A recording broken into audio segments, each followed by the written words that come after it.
Welcome back. The Rochester football team was recently ranked the #1 team in the Class 4A bracket in the postseason for football. I had the chance to sit down with the head coach of the Rockets, Derek Leonard. Take a listen at what he had to say. First off, congratulations on receiving the #1 seed in Class 4A and being undefeated in the regular season. Can you kind of talk to me a little bit about how you think your team played this season?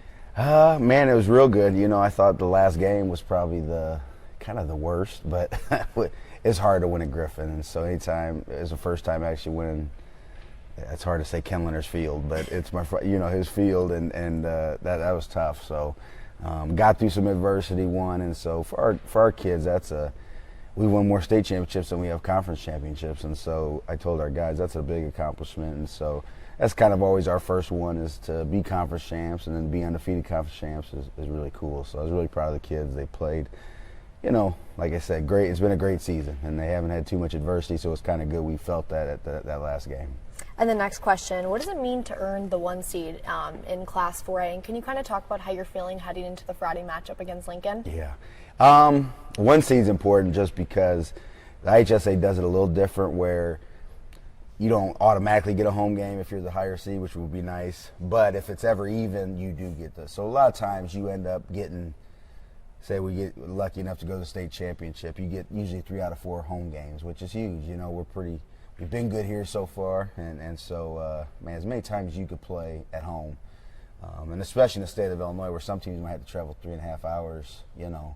We might have to play a team like a Murfreesboro or a Carbondale, or a team kind of down there.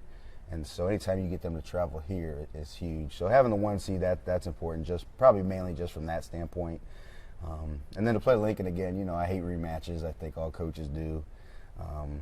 What Coach has done over there he's done a great job, and for them to make the playoffs is a big thing. And I've been kind of a part of this conference my whole life, and and that's just that's a huge accomplishment for them. And so it kind of sucks having to play them again. You hate playing a conference team, but hey, it's step 1. You got to win. It's win or go home, and so we gotta take care of business. We know they're gonna come out prepared and ready, and so we have to play hard. So.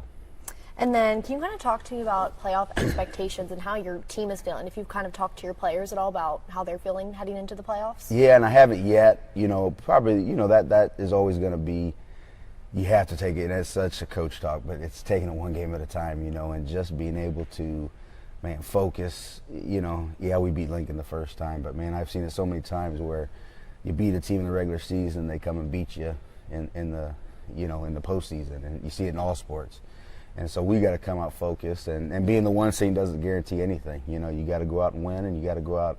We got to play better than we did last week. I know that. So, we got to. It's almost a refocus. It's almost like that was the first season. This is the second season. It's always like that, and it's just, hey, it's a win and go home. And so you got to focus like that. You got to concentrate every day, and not ever assume, or not, like you said, just because you're the 1 seed doesn't give you anything. So. And then, obviously, your dad no longer coaching. What's it kind of like not having him in the postseason now? Yeah, it's hard.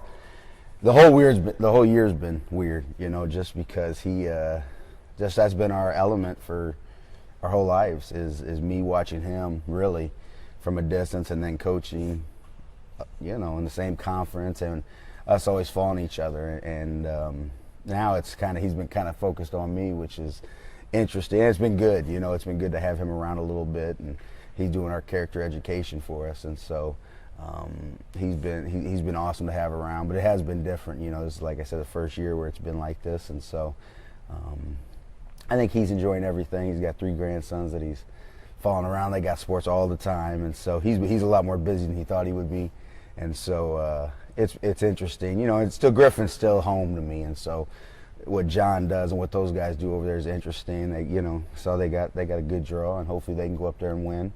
And because we're always rooting for them, and so I'm always rooting for them. And so, but not having Dad in this playoffs and kind of in this time of the year is kind of strange. And then last question, how is the team looking heading into playoffs in terms of from an injury standpoint? Is the team pretty healthy? We are pretty healthy. We got a few banged up in the Griffin game, but nothing. For this time of the year, we're actually, it's really good. But you always got some bumps and bruises, and that was a tough physical game, the last one. And so just from man, we had some cramps, and we hadn't played too many 4-quarter games, and so man, we saw some of that peek its head out, you know, with, like I said, with cramps and a few bumps and bruises, and but other than that, like I said, except for 1 or 2 kids, I think we are, for this time of the year, it's really good. I give it an A. But you know, I know there's a lot of teams banged up out there, and eligibility is a lot of things, and we're lucky we don't have a ton of that, and so going into the playoffs, it looks pretty good.